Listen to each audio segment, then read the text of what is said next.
लड़की को बस नींद नहीं आ रही थी, इसलिए उसने खिड़की खोलकर थोड़ा ताजी हवा लेने का सोचा, लेकिन जैसे ही उसने बाहर देखा तो वह डर से सन्न रह गई। रात के 3 बजे होने के बावजूद आसमान दिन की तरह चमक रहा था। जब उसने खिड़की पर लगी पट्टियों के बीच से ध्यान से देखा तो दूर कहीं एक अजीब सी सफेद रोशनी दिखाई दी। कुछ ही पलों में वह रोशनी तेजी से फैलने लगी और उसकी चमक इतनी तेज थी कि वह अपनी आंखें तक नहीं खोल पाई। शुरुआत में एना ने इसे कोई खास बात नहीं समझा। उसे लगा कि शायद यह इस इलाके की कोई प्राकृतिक घटना होगी। यही सोचकर वह वापस बिस्तर में जाकर सो गई, लेकिन उसे बिल्कुल अंदाजा नहीं था कि एक भयानक आपदा चुपचाप दुनिया पर टूट चुकी है। अगली सुबह उसका बॉयफ्रेंड जॉन उसे जगाने आया। दोनों हजारों किलोमीटर दूर घूमने के लिए यहाँ आए थे, लेकिन जब वे नाश्ता करने के लिए होटल के रेस्टोरेंट में पहुंचे तो यह देखकर हैरान रह गए कि वहाँ एक भी इंसान मौजूद नहीं था। दोनों ने सोचा कि शायद आज कर्मचारियों की छुट्टी होगी, इसलिए वे बाहर कुछ खाने का फैसला करते हैं। लेकिन जैसे ही वे होटल से बाहर निकलते हैं तो उनके होश उड़ जाते हैं। सुबह के 10:30 बज चुके थे, फिर भी पूरी सड़क सुनसान पड़ी थी। न कोई इंसान दिखाई दे रहा था और न ही कोई गाड़ी चल रही थी। चारों तरफ ऐसा सन्नाटा था जो किसी को भी डरा दे। फिर भी दोनों ने इसे गंभीरता से नहीं लिया। उन्हें लगा कि शायद शहर में कोई बड़ा कार्यक्रम हो रहा होगा और सभी लोग वहीं गए होंगे। लेकिन जैसे जैसे वे आगे बढ़ते गए उन्हें एहसास होने लगा कि मामला कुछ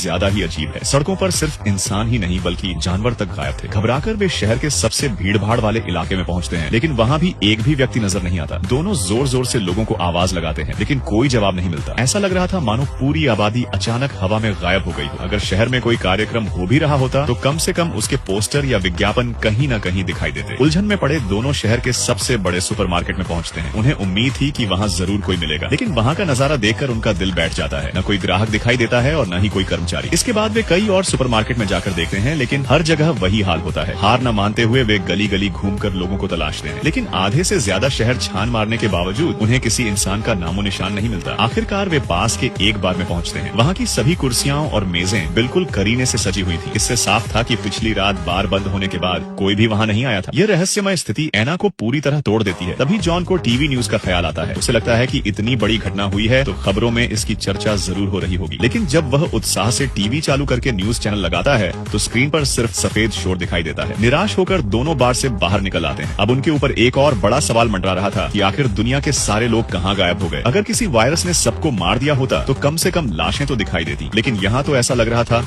मानो पूरी मानव जाति अचानक अस्तित्व से ही मिट गई हो। मजबूरी में दोनों वापस अपने होटल लौट आते हैं। जॉन तुरंत अपना लैपटॉप खोलता है और इंटरनेट पर जवाब खोजने की कोशिश करता है, लेकिन उसे पता चलता है कि सारी खबरें कल की तारीख पर ही रुकी हुई हैं। दूसरी तरफ एना अमेरिका में रहने वाली अपनी माँ को फोन लगाती है, लेकिन कोई कॉल नहीं उठाता। वह अपने दोस्तों और रिश्तेदारों को मैसेज भी भेजती है, मगर किसी का कोई जवाब नहीं आता। हर मैसेज मानो समुद्र में पत्थर फेंकने जैसा गायब हो जाता है। तभी जॉन के दिमाग में एक आइडिया आता है। वह एना को लेकर तुरंत बाहर निकल पड़ता है। उसका मानना था कि अगर वे शहर की सबसे ऊंची जगह पर पहुंच जाए तो पूरे आइलैंड की स्थिति देख सकेंगे। दोनों पहाड़ की ओर रवाना हो जाते हैं। रास्ते में उन्हें एक कार दिखाई देती है जिसका इंजन अब भी चालू था और खिड़कियां खुली हुई थी, लेकिन ड्राइवर कहीं दिखाई नहीं दे रहा था। इसलिए दोनों बिना देर किए उस कार में बैठ जाते हैं और पहाड़ की चोटी की ओर निकल पड़ते हैं। काफी मशक्कत के बाद जब वे ऊपर पहुंचते हैं तो देखते हैं कि वहां बना पूरा आलीशान विला क्षेत्र भी सुनसान पड़ा है। न कोई इंसान दिखाई देता है और न ही किसी जीवन का कोई निशान। दोनों सोच भी नहीं सकते थे कि छुट्टियां मनाने आए थे और ऐसी रहस्यमयी घटना में फंस जाएंगे। रात होने तक वे थक हार कर होटल लौट आते हैं। एना को लगता है कि शायद वे किसी लंबे और डरावने सपने में फंसे हुए हैं। शायद एक रात की नींद के बाद सब कुछ पहले जैसा हो जाएगा, लेकिन अगली सुबह जब उनकी आंख खुलती है तो कुछ भी नहीं बदलता। दुनिया अब भी उतनी ही सुनसान और खामोश थी। ऊपर से कंप्यूटर नेटवर्क भी बंद हो चुका था क्योंकि उसकी देखभाल करने वाला कोई नहीं बचा था। अब एना के मन में बस एक ही बात थी कि किसी तरह इस जगह से निकल जाए, लेकिन जॉन भी पूरी तरह बेबस था। फिलहाल उनके पास पेट भरने और जिंदा रहने के अलावा कोई रास्ता नहीं था। इसके बाद दोनों एक सुपरमार्केट पहुंचते हैं। वहां की भरी हुई अलमारियों को देखकर वे बिना पैसे दिए जितना सामान उठा सकते थे उठा लेते हैं। कुछ ही देर में उनकी कई शॉपिंग ट्रॉलियां सामान से भर जाती हैं। जब पुरानी कार में इतना सामान नहीं समाता तो जॉन एक शोरूम से एक शानदार एसयूवी निकाल लाता है, लेकिन इतना सारा सामान होटल के छोटे फ्रिज में रखना संभव नहीं था। इसलिए दोनों शहर की सबसे शानदार और आलीशान हवेली में जाकर रहने लगते हैं। एना ने कभी सपने में भी नहीं सोचा था कि वह इतनी बड़ी लग्जरी हवेली में रहेगी और अमीरों जैसी जिंदगी जी पाएगी। शुरुआत में उसे यह सब अजीब लगता है, लेकिन जब वह अपने बॉयफ्रेंड को उस विशाल घर में मस्ती करते देखती है तो धीरे धीरे वह भी इस नई हकीकत को स्वीकार कर लेती है। फिर दोनों महंगे ब्रांडेड कपड़ों की दुकानों से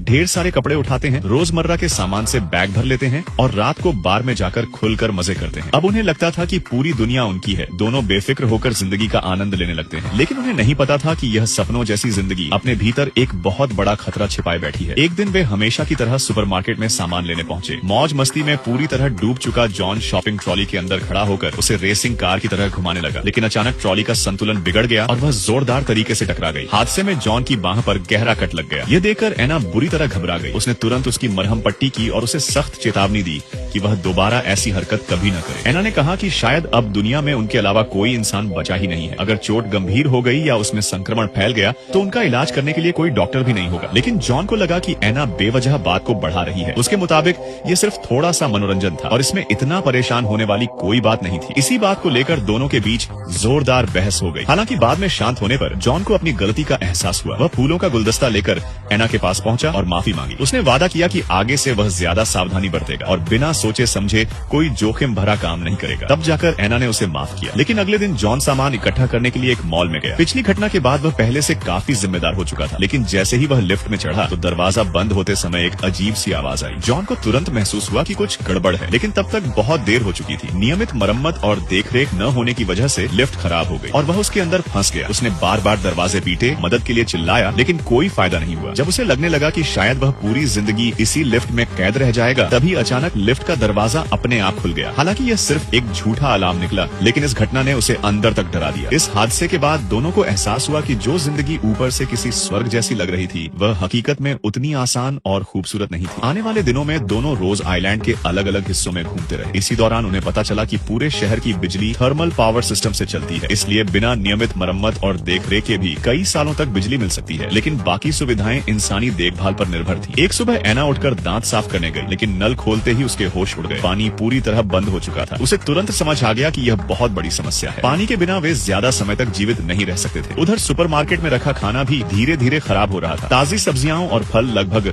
खत्म हो चुके थे। अगर वे लंबे समय तक सिर्फ जमे हुए पैकेट वाले खाने पर निर्भर रहते तो उनकी सेहत पर बुरा असर पड़ना तय था। जीवित रहने का कोई रास्ता खोजने के लिए दोनों कार लेकर शहर से दूर निकल पड़े। पूरा दिन भटकने के बावजूद उन्हें सिर्फ एक क्रैश हुआ विमान का मलबा मिला। शाम ढलने लगी थी, इसलिए मजबूरी में उन्होंने उसी विमान के अंदर रात बिताने का फैसला किया। अगली सुबह शहर लौटने के बाद जॉन ने तय किया कि अब हाथ पर हाथ धरे बैठने से कुछ नहीं होगा। वह सीधे सुपरमार्केट गया और वहां से कई तरह के पाइप इकट्ठा किए। फिर अपनी भौतिकी की जानकारी का इस्तेमाल करके जॉन ने पानी निकालने और खींचने का एक जुगाड़ू उपकरण बनाया। जॉन का मानना था कि अगर वे कुछ सब्जियां उगाना शुरू कर दें तो खाने की समस्या काफी हद तक हल हो सकती है। उसे पूरा यकीन था कि हालात धीरे धीरे बेहतर हो जाएंगे। एक दिन घूमते घूमते दोनों एक फूलों की दुकान में पहुंचे, लेकिन अंदर का नजारा देखकर उनका दिल बैठ गया। फर्श पर सूखे पत्ते बिखरे पड़े थे और सारे पौधे मुरझाकर मर चुके थे। ये नजारा देखकर एना फिर से उदास हो गई। उसे लगा कि शायद एक दिन उनका हाल भी इन सूखे पौधों जैसा ही हो जाएगा। फिर भी हार न मानते हुए दोनों ने आगे तलाश जारी रखी। इस बार वे पहले से भी ज्यादा सुनसान और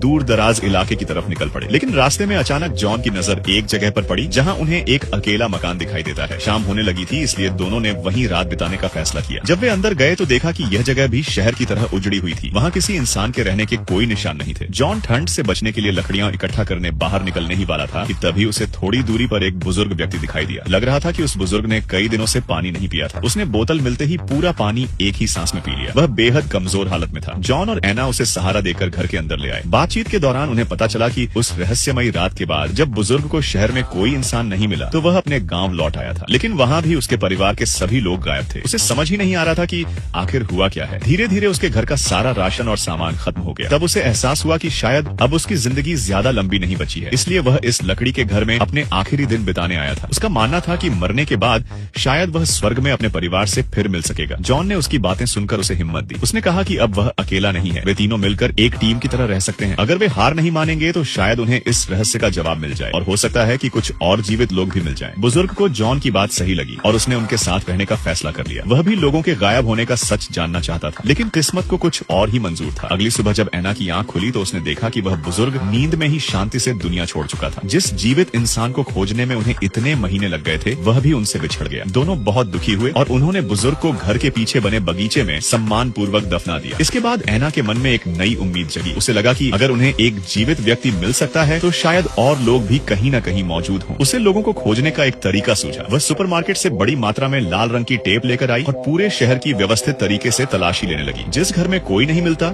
उसके दरवाजे पर वह लाल टेप लगाकर निशान बना देती ताकि दोबारा उसी जगह समय बर्बाद न हो। लगातार एक हफ्ते तक शहर के कोने कोने की तलाश करने के बाद उसे एक कड़वी सच्चाई का सामना करना पड़ा। शायद सचमुच पूरी दुनिया में सिर्फ वही दोनों बचे थे। समय बीता गया और देखते ही देखते कई महीने गुजर गए। एक दिन एना पुरानी तस्वीरें देख रही थी। उन तस्वीरों को देखकर उसके परिवार की यादें ताजा हो गईं। उसके दिल में गहरा खालीपन भर गया। वह हर पल अपने प्रियजनों को याद करती रहती थी। अब उसके भीतर उम्मीद लगभग खत्म हो चुकी थी। अगली सुबह जब जॉन की नींद खुली तो उसे मेज पर कुछ तस्वीरें रखी मिली। वह उन्हें यूं ही देखने लगा, लेकिन थोड़ी देर बाद उसे कुछ अजीब महसूस हुआ। तस्वीरों में एना का चेहरा धीरे धीरे बदलता दिखाई दे रहा था। शुरुआती तस्वीरों में वह मुस्कुरा रही थी, लेकिन बाद की तस्वीरों में उसकी उदासी साफ दिखाई दे रही थी। जॉन को तुरंत चिंता हुई। वह फौरन कार लेकर एना को खोजने निकल पड़ा। उसने शहर का बड़ा हिस्सा छान मारा, लेकिन उसका कहीं पता नहीं चला। तभी उसे वह गर्म पानी का झरना याद आया जहाँ एना अक्सर जाया करती थी। वह पूरी रफ्तार से वहाँ पहुँचा। जैसे ही उसने वहाँ एना की कार देखी तो उसका दिल बैठ गया। वह भागते हुए झरने तक पहुँचा, लेकिन वहाँ जो उसने देखा उससे उसकी दुनिया ही टूट गई। एना पानी में बिना किसी हरकत के तैर रही थी। जॉन तुरंत पानी में कूद गया और उसे बाहर निकालने की कोशिश की, लेकिन तब तक बहुत देर हो चुकी थी। एना अब इस दुनिया में नहीं रही थी। अब जॉन पूरी तरह अकेला रह गया था। अपनी प्रेमिका को खोने के बाद उसके भीतर जीने की इच्छा भी खत्म हो गई। निराशा में डूबकर उसने भी अपनी जिंदगी खत्म करने की कोशिश की, लेकिन पानी में डूबते समय होने वाली घुटन और जीवित रहने की स्वाभाविक इच्छा ने उसे ऐसा करने से रोक दिया। आखिरकार वह किसी तरह बाहर निकल आया। इसके बाद उसने एना के निर्जीव शरीर को उठाया और उसे हरी घास के बीच लिटा दिया, मानो उसे प्रकृति की गोद में सुला रहा हो। अब उसके सामने सिर्फ एक ही सच्चाई बची थी कि एक ऐसी दुनिया जहाँ वह पूरी तरह अकेला था।